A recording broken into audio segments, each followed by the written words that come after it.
Good morning. We thank and praise God for this opportunity to be here on today. Honor and respect to Pastor Meredith Felker and Sister Felker. We hope that things are going well for you all on today, as well as to our trustee chair, Sister Gloria Williams, and Brother Eugene Williams. We hope that things are going well for you all on today. We did miss you Sunday. Of course, we were with you. You were with us online, but something about being in person. And of course, our chair, Brother Irby, we thank God for you being with us as well as usual. And then those that are with us in person and the rest of you that are with us online, family members and friends of Mount Carmel, we're thankful for each and every one of you. And even those that come in on the replay, we're thankful for that as well. As we continue our study in Ecclesiastes, we're moving on along. We're in chapter 9. It's only 12 chapters, but it's a lot in these when we're talking about questioning our faith in a confusing world. It becomes important for us to kind of slow it down and get a little bit more deliberate, because we start getting into some of the things that Solomon is sharing that are in the Bible and can become questionable in and of themselves. And I think that's important because, as I've said on so many times, God has allowed us to look through the window and look at the life of Solomon. And that enables us to not only see the good stuff that he did, but also his missteps and his miscalculations and the rationale because of his miscalculations and missteps. Because sometimes it becomes important for us to wonder why people say what they say, why people do what they do, why people act the way they act. And sometimes it's in reaction to some things that have happened in their life, with their families, with their own situations and circumstances that cause them to get another type of view toward God and things of that sort. It becomes important for us to understand that. Good morning. Good morning. Okay, so now we're going to open up today's session. I want you to listen to Ecclesiastes chapter 9, verses 7 through 10. Go then, eat your bread in happiness, and drink your wine with a cheerful heart. For God has already approved your works. Let your clothes be white all the time, and let not all be lacking on your head. Enjoy life with the women whom you love all the days of your fleeting life, which he has given to you under the sun. For this is your reward in life, and in your toil in which you have labored under the sun. There's that word again. Whatever your hand finds to do, do it with all your might. For there is no activity or planning or knowledge or wisdom in Sheol where you are going. Just as we shared this with you in our last session, it becomes important for us when we look at it today. From the outside of Solomon's under the sun premise, because he's always using this under the sun, and this becomes important for us to understand, because we tend to understand it when he says that, what he's really saying, in a life without a relationship with God. With me, everything else that's just happening around us is happening as it's happening, okay? And but now, even in all of that, we see a touch of humor in his analysis, and we kind of talked about that last week. I'm going to share with it one more time. It's almost like the eat, drink, and be merry, because tomorrow ain't promised, okay? Or tomorrow we die, as the Epicureans would say. So we see that Solomon says that life is utterly meaningless, and our common death and destiny prove it to be so. So forget about all I have said and have a good time. And isn't it interesting? That's almost like your parent been giving you some advice all your life, and then he gets to a point where he says, forget about it. Forget about everything I've ever told you about life. Don't worry about it. Just going out there and can all you get and get all you can. I never will forget, years before President Obama would become president of the United States, even before Carol Moseley Braun would become the second African-American senator since Reconstruction, okay? Before all of that, I can recall being at a meeting in the city of East St. Louis, and some guys were discussing some things, and one gentleman said something. He says, he said, I used to tell people, people used to always talk about, one day you could be an astronaut, one day you could be president of the United States, and he said, I don't tell them that anymore. And he said that, now mind you, this is before all this stuff happened. He had gotten to a point, life experience, and this was a very wise, intelligent, renowned fellow, okay? Not only in the city of East St. Louis, but in the country of the United States. And he said, I don't do that anymore, because I don't think that we're going to ever get a chance to achieve some of those things. So it makes you wonder what would make him feel that way at that moment in time.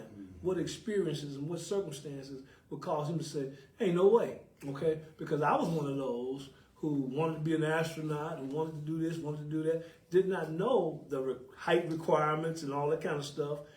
All I know is that's what I wanted to be, okay? And so, you always have these goals and objectives when you're growing up in life, whether you want to be a fireman or a policeman or whatever it is you want to be. But imagine to have someone to nourish those thoughts, and then that same person to come back and say, "Yeah, forget everything I told you." Okay? And that's basically what Solomon is doing here in the passage, which is what a confusing world can do to you if you're not careful. Okay? This world can get so confusing that you can begin to question your faith. Okay? Think about this one. Try this on for size. And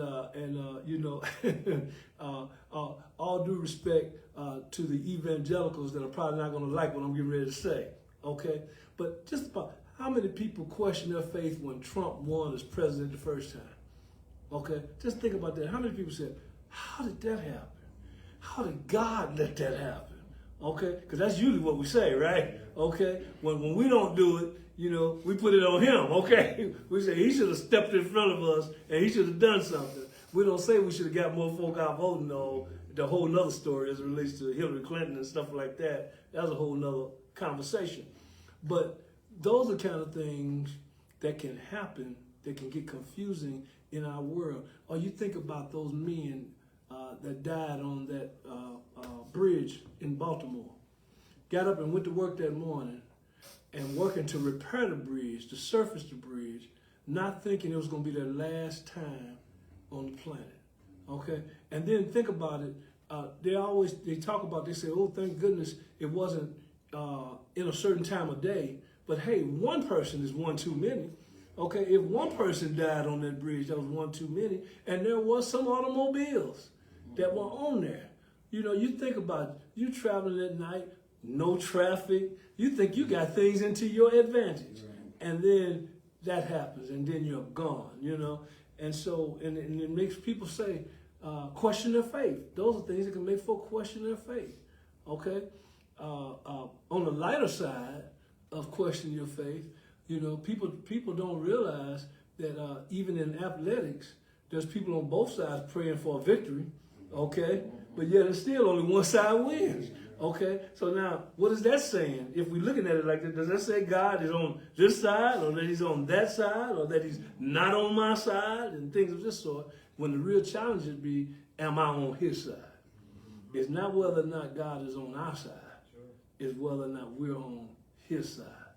Okay? Even though you have a lot of voices that are speaking the other way around. Okay? Now, he says that life is utterly meaningless and our common death and destiny prove it to be so.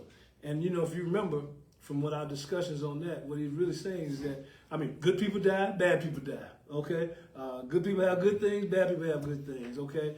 And so he's saying, so he lumps that into a category and says that we all are going the same way. So in his definition at this point in his life, with his experiences and failures and situations, he's saying that life is utterly meaningless, okay? And so he says, forget about it all and have a good time, okay? Don't worry about none of the stuff I talked about saying. Just have a good time. Now, it's unfortunate, brothers and sisters, that this is a small hope given to people seeking answers regarding this confusing world. But it's the best he can do. That's Solomon, based on his rationale of living a life without a relationship with God.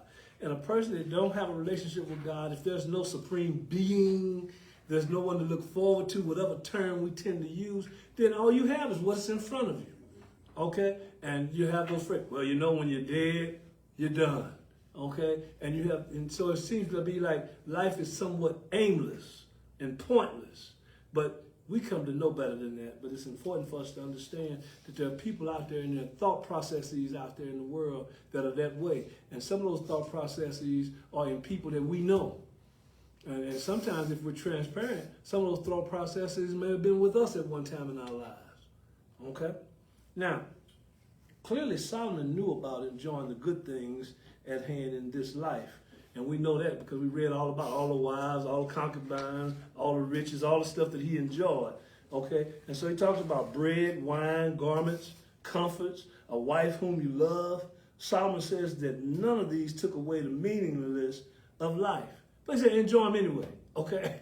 I mean, it's almost like, well, it's hopeless, so just go on and do what you can while you can, okay? It's almost like the last meal request of a person on death row. Okay, they tell them you can pick whatever meal you want. I mean, what really does what difference does that make whether I have steak and eggs or bread and water?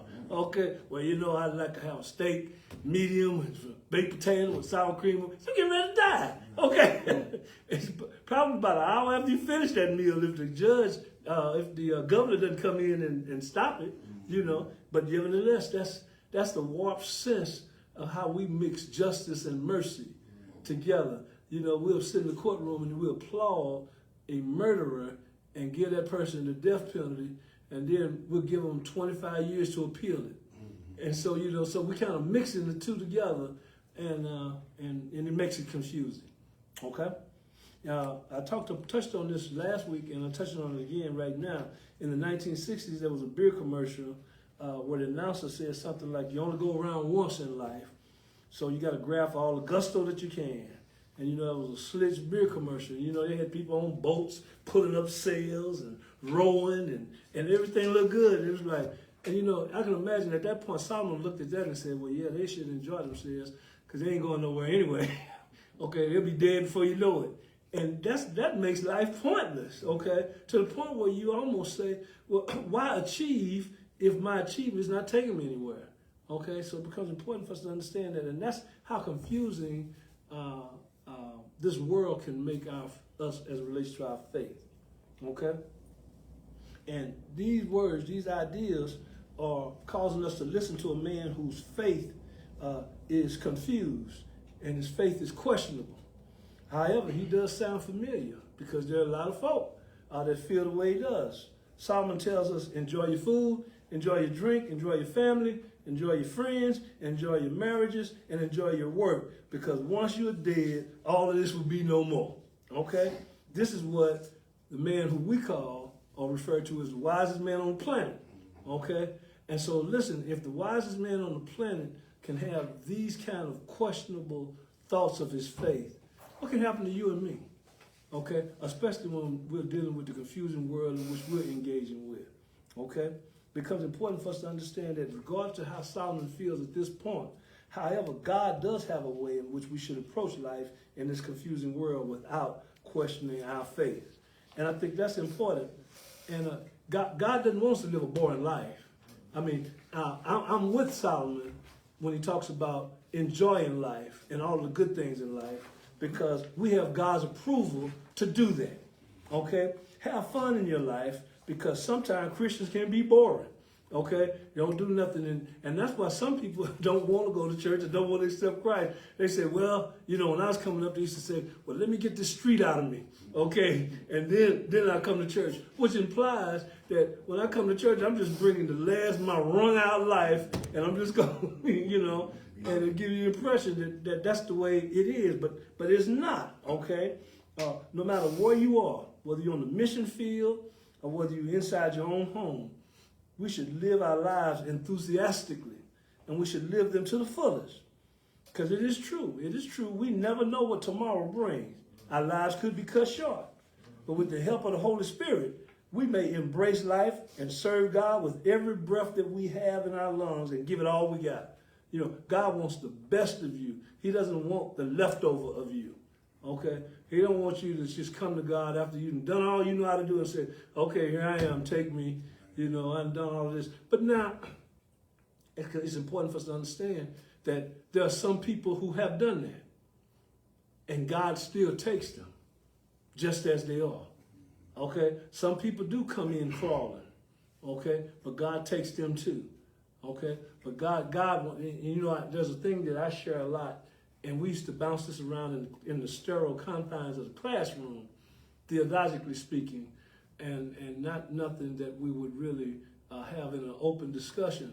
But nowadays it becomes okay to discuss this kind of thing. We used to have the question, who do you think is the saddest person in heaven? If there's a sad person in heaven, Who do you think the saddest person in heaven is? And the saddest person in heaven would be the thief on the cross. And the reason why he would be the saddest person in heaven is because he died on the cross and he went right to paradise to be with the Lord. He didn't get to witness to his friends. He didn't get to talk about the joy of his salvation. He didn't get to express how good it is to live. He didn't get to do none of that stuff. Okay? He was down on the cross and Jesus said, today you with me in paradise. So we used to say, boy, if there's anybody that didn't get to do nothing, okay? Because you remember even with Lazarus and Davies, when Davies was in hell, okay? He said, hey, let me go back, send somebody back and go tell my brothers. They don't want to come here, okay? Yeah, but he couldn't do that either, okay? Okay, so we know who the saddest person in hell would be, okay? But, you know, who's the saddest person in heaven would be that thief on the cross, because you don't get a chance to enthusiastically live out the salvation that God has blessed you with, okay?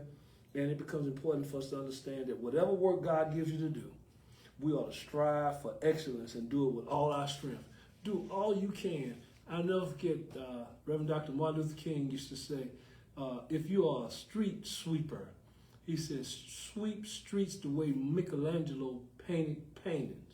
He said, do the best that you can do. He said, so when your day comes, they can say, here lies a street sweeper who swept his street well. And it took me a long time before I could say that without getting tongue twisted, okay? But it becomes important for us to understand the reality of that, okay? Now, we are not to be lazy, but we're to be hard, energetic workers, whether we work inside or outside of our homes. And when we work in this way, brothers and sisters, we're serving the Lord with gladness, and it will bring us joy. That becomes important for us to understand, okay? Now, any questions or comments that you all might have, and if you want to type something into the text box, those of you at home, feel free to chime in with that as well. Now, let's listen to Ecclesiastes chapter 9, verses 11 through 15. And again, this is the New American Standard Bible. I again saw under the sun that the race is not to the swift, and the battle is not to the warriors, and neither is bread to the wise, nor wealth to the discerning, nor favor to men of ability. For time and chance overtake them all. Moreover, man does not know his time, like fish caught in a treacherous net, and birds trapped in a snare. So the sons of men are ensnared at an evil time when it suddenly falls upon them. Verse 13. Also this I came to see as wisdom under the sun, and it impressed me. There was a small city with a few men in it, and a great king came to it, surrounded it, and constructed large siege works against it. But there was found in it a poor wise man, and he delivered the city by his wisdom. Yet no one remembered that poor man. Now, interestingly enough, in hearing these passages, we can see that Solomon wonders, listen, if this life is all there is, then why doesn't this life make more sense? Okay? And that's an interesting thing for us to think about, because it is this confusing world that causes us to question our faith in the first place. And so it becomes important for us to understand, if life is like this, why doesn't life make more sense? Again, Solomon is doing this under the sun, that is not having a relationship with God. But here's something that you're not hearing as well. He's also not talking about the reality of Satan, okay? Because it is the reality of Satan that makes life difficult for those that are trying to not live a difficult life, okay? And it becomes, and he's a factor that don't get contributed. If a person don't believe in God, they don't believe in Satan. And I tell people all the time that Satan is as real as God is, okay? Because sometimes they want to try to make a myth out of him, okay? And he's not a myth. He's a reality. The evil that he perpetrates is real. And it becomes important for us to understand that. So that's why this life doesn't make more sense, because it's not fair. Okay? And, I mean, you can leave folk alone and still get messed with. Okay? You can live in a good neighborhood, a beautiful neighborhood, and still have crime. I watch a lot of crime shows on a lot of different channels, and they talk about it. And I haven't seen an African American get murdered in a project yet. Okay, everybody that's getting murdered is living in the suburbs. They're Anglo-Saxons. Okay, they got nice streets. They got street lights. They were walking down the street, walking their dogs, sitting on the porch, doing their homework, okay, on their way to exercise class. It wasn't no drive-by shooting. It wasn't nothing. And so when we talk about evil and talk about situations and circumstances, and people would try to give us the illusion that it only happens to a certain group of people in certain places at a certain economic position in their life, and nothing can be further from the truth. Okay, Satan brings evil to the wealthiest of families, not only to the blackest of families, but to the whitest of families, to the brownest of families, to the yellowest of families, to the reddish of families. I mean, he's just evil. He don't care what side of the street you live on. He don't care how much money you made last year, what your net worth is, or what block or estate residence or gated community that you live in, or whether you live in an overcrowded multi-family unit. Okay? He doesn't care. Or whether you're sleeping up under a bridge. He don't care. Okay? Evil perpetrates everywhere. Homeless people get murdered every day, minding their own business, not looking to do nothing but stay warm and eat when the sun comes up. Okay? And so it's important for us to understand that life will never make more sense until the presence of sin has been removed from us. Okay? And that becomes important for us to understand. Okay? Now, in Solomon's world, a world that seems to make more sense under the sun, if you're going to look at it the way he looks at it, then the swift will always win the race, and the strong will always win the battle. But yet, we know that it doesn't always work that way. Okay? Sometimes the person who's not classed as being the strongest wins the race. Sometimes the fast person falls, stumbles before they finishes the race. Okay? Sometimes the strong person loses their balance and loses the battle. Okay? But a person that everyone said that they should defeat easily. Okay? It becomes important for us to understand that. Okay? Now, Solomon again struggles against a sense of living a defeated life. And the word fatalism comes up a lot when you do a lot of studies or research on Solomon. And at the end of the day, if a person feels that they have the feelings or emotions of fatalism, they're really talking about a defeated life. They just figure, okay, we don't stand a chance. Okay, this ain't going nowhere. Okay, and so it becomes important for us. And now, remember now, we're talking about Solomon here.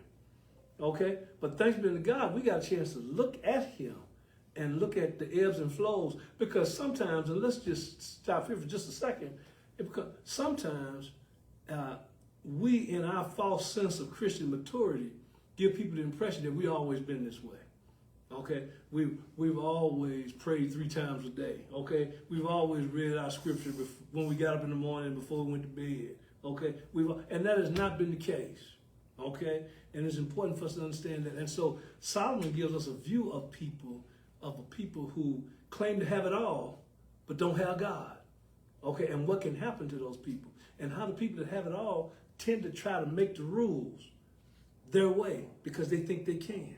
Okay, and it becomes important that even when folk who have it all, and they have the money, and they have the means to try to make things and fix things, it still don't work out. Okay, and so it becomes important for us to understand that. Okay, now, in this somewhat contradictory way, the same Solomon who previously proclaimed God's management of all now wondered everything that happened in life didn't happen at all. Didn't all happen according to time and chance. In other words, when we first talk about Solomon said, well, you know, this God, he does whatever he's going to do, and he's going to do whatever he wants, whenever he wants, and ain't nothing you can do about it. Now he's saying, I don't know what's going to happen next. Okay, flip the coin, man. You know, spin it to the wind. You know, it doesn't. We don't know what's going to happen. Throw the leaves up in there and see which way they fall. Okay. And from Solomon's under the sun perspective, it seemed that humanity was more subject to the whims of time and chance than of the sovereignty of a loving, all-powerful God. Okay? That becomes important for us to understand as well, because now Solomon is just saying, you know, it's a luck of the draw, and instead of God's will, permissive will in our lives, permissive and subjective will. Okay? Now, having looked at all of that, it becomes important for us, and we look at ourselves as well. There are many biblically wise people who we would refer to as biblically wise, who go without recognition or reward every single day. There are people that are doing good things, okay? They serve in our churches, they serve in our schools, they serve in our communities, they serve on the mission field. They serve the sick and the hungry, they love and listen and take meals to those who need comforting. They counsel, they lead churches, children, Sunday school classes, they mentor teenagers, and they open their homes for fellowship. And many times the world doesn't give them any credit at all for what they do, okay? Nobody really, we call them unsung heroes. And by virtue of the very name itself, it means that we're not recognizing them, okay? You can't be unsung if there's nobody singing, unless nobody's singing about you, okay? And so now, while the world does not call these people wise or give them the recognition they deserve, they are the most deserving and the wisest people among us. And it's important for us to understand that these people exist, contrary to Solomon's belief that, only the strong survive, a survival of the fittest, which is plainly put what he's saying.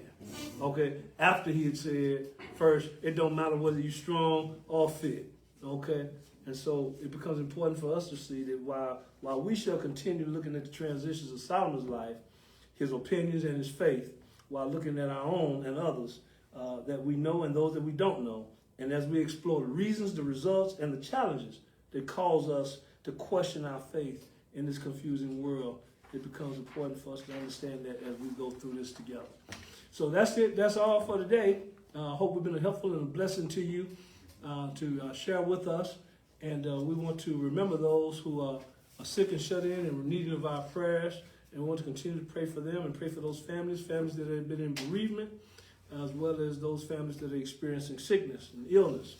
I want to also let you know that right here at Mount Carmel on tomorrow morning, beginning at 10 o'clock, we will be hosting the Greater New Era Baptist District Association monthly session. This is going to be the last one of the year, the last monthly session of the year. We'll have our annual session in May and then our Congress in July. But it's going to be here at Mount Carmel. The women's session is going to start at 10 o'clock. And then we're going to have preaching at around 12 o'clock, 11:30, 12 o'clock. And then we're going to have lunch downstairs. And then at 1:30, we're going to go into two classes. We have two sessions that are prepared beginning at 1:30. One of them is called Strategies for Successful Evangelizing in Today's Church. Strategies for Successful Evangelizing in Today's Church. And our own Dean, Mayrona Hicks, is going to be the instructor for that. But there's also another class that we're going to be having right here in the room where I'm at right now. And it's the love story of Hosea. And Sister Alexis Carmichael is going to be instructing that class. So those are two good afternoon classes. And then we're going to take a break and we're going to come back at 6 p.m. And at 6 p.m., we have a number of classes that I want to share with you that we'll have going on here at the church. One of them is called Operation of Faith, a tremendous class taught by Dr. Darius Colvin. He's going to be sharing it from his book, Operation of Faith.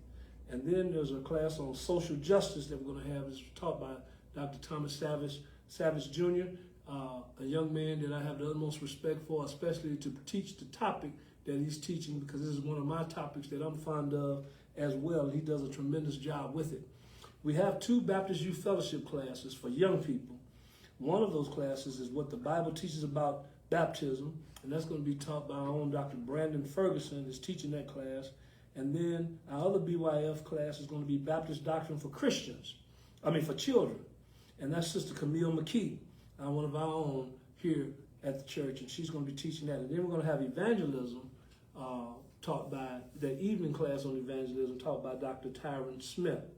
And then at 7 o'clock, we're going to have a closing session of the Congress, where we're going to give some updates about what's up and coming, not only in May, but up and coming in July and for the year, and some up and coming events. We got some great events that are coming up, including a district baccalaureate program that we're putting together in June. But we'll be giving more specifics on that on tomorrow. And so we thank you all for sharing with us on today. I want to thank our camera person, Sister Jones. Say hello, Sister Jones. Hello, everybody. And so until next time, take care and God bless. Hope to see you tomorrow if you can make it to be with us for any of the sessions.